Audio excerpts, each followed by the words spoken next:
As the health care debate reaches a fever pitch, President Obama is holding a primetime news conference tonight in a bid to win wider support for health care reform. His remarks are expected to respond to skepticism fueled by the Congressional Budget Office's scathing assessment of the expenses involved in the House legislation, concerns from conservative blue dog Democrats, and broad opposition from Republicans. But will the president address concerns of single-payer advocates who think his public plan will not go far enough? I'm joined now from Chicago by Dr. David Scheiner.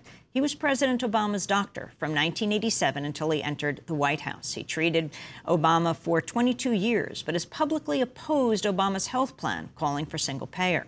Dr. Scheiner was disinvited from ABC's recent health care forum, where he was planning to ask about single-payer health care. Dr. Scheiner, welcome to Democracy Now! It's good to have you with us. What would you have asked?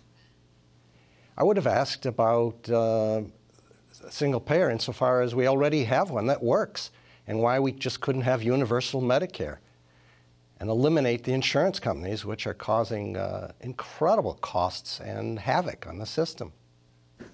Can you talk about your relationship with President Obama? You were his doctor for more than 2 decades in Chicago? Right, exactly. I didn't talk politics with him, really, because although I must say the very first time I saw him, the very first time, he was a community organizer, and he walked into the office, one of the first questions I asked him is if he was going into politics, because he had a presence. He walks into a room, and there's a presence about him, which is extraordinary.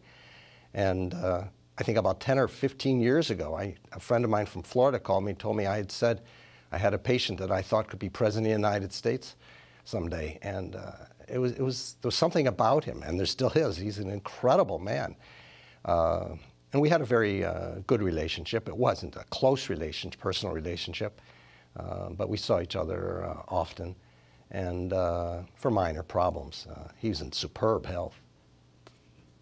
Did you ever discuss the issue of health care with him?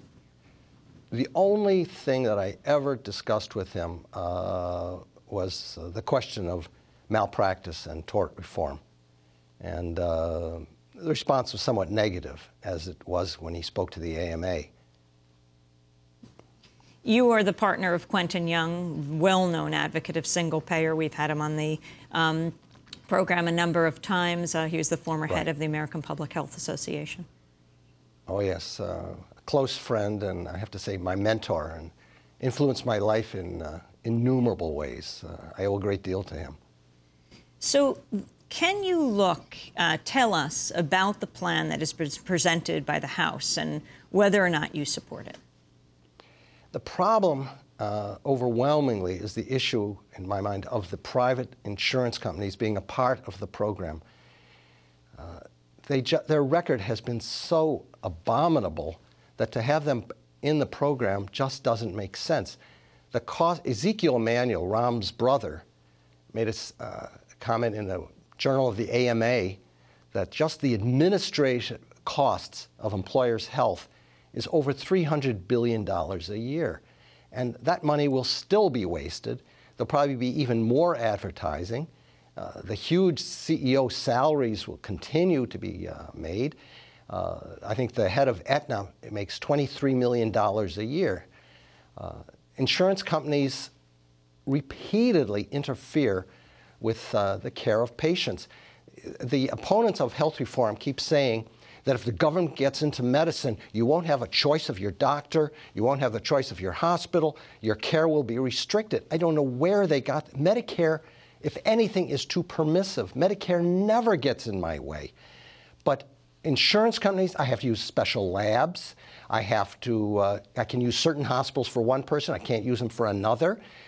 I'm repeatedly getting responses from the insurance company disallowing certain procedures, disallowing certain medications. The insurance company is in the room every time I see a patient, and somehow the patients think they have free choice.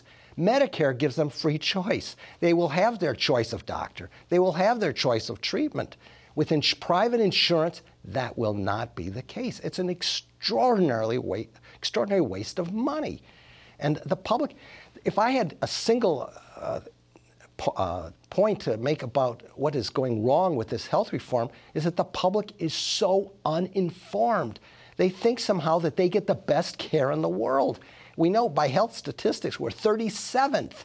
Even people with good health insurance don't realize that the health care they get is often not appropriate. Sometimes they get unnecessary treatment. The whole issue, for example, of prostate cancer, which is an extraordinary industry today. And there's no proof that doing anything is of any value. But, you know, if I have a patient with prostate cancer, there's no way I would sit back because I know the trial lawyer is also in the room watching me. That's another issue, which there's no way you're going to control costs if you don't get that under control also.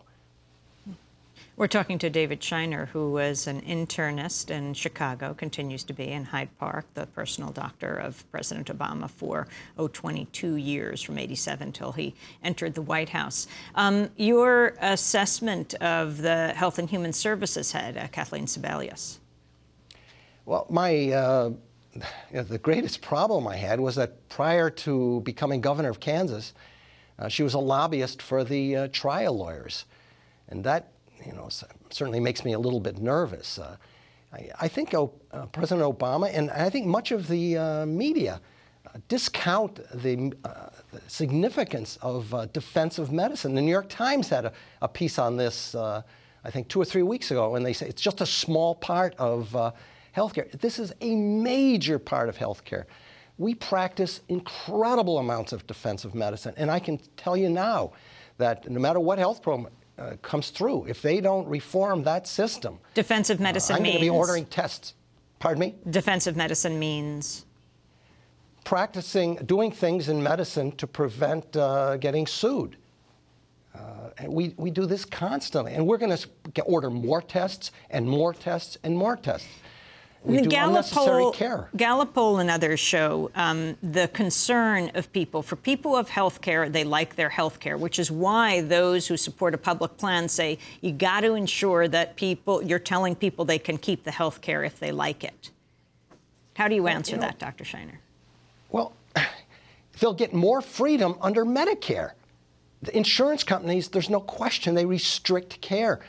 Under Medicare, people have incredible freedom. I can't remember in the last 40 years that I've been taking care of patients under Medicare that they have ever gotten in my way. But insurance companies are constantly getting in my way. There was this thing in the New York Times, the story of a man with $150,000 health coverage. He had multiple procedures done. Turned out all they paid for was room and board. The insurance companies do incredible things to people. And the public doesn't know it. They think because they've got health insurance that everything is right with the world. But it isn't. They don't even know the quality of care they're receiving. The public is incredibly naive. Patients go into the hospital, most of the time, they're not even adequately examined. The history and physical examination is becoming old hat. It's becoming like Star Trek with when Bones would have a machine that he would scan you. So you didn't have to talk to the patient or examine them. And that's extraordinarily costly. There is so much medicine. And how would that change under a single-payer plan? Well, there have to be more controls. You know, effective medicine, what works? And some of the incentive for doing unnecessary procedures would be gone. There have to be these kinds of controls. And under single payer, there will be much more. Pharmaceuticals, we haven't even addressed pharmaceuticals. The cost of pharmaceuticals is off the wall. Patients can't afford it. I have a patient now who's lost his insurance. He's had coronary bypass. He's diabetic. I have to scout around for samples on my shelves to keep him going. This is unconscionable. Single payer there'd be bulk purchasing. There'd be negotiation over the price of medications. But control, there have to be controls. There can't be untrammeled care. There have to be restrictions, and the public should be informed of this. You can't just go on willy-nilly. Women who have had hysterectomies get pap smears. No value, total waste of money. Patients who have cataract surgery have to have pre-op checks with lab. Total waste of money. Nobody is looking. President Obama believes that when we have electronic records, somehow night will change into day. That won't happen. First of all, it's extremely costly. It will become even easier to scam the health insurance companies and Medicare when you have a cursor that can go over all the things that you perhaps didn't do but look good on paper, and you can code much higher. Dr. David Scheiner, we have to go. I want to thank you for being with us. President Obama's coming for the weekend to Chicago, big Democratic fundraisers. Any chance you'll see your former patient? I think it's unlikely. Well, I want to thank you for being with us. Internist based in Chicago, was President Obama's doctor for more than 2 decades until he entered the White House. You're welcome.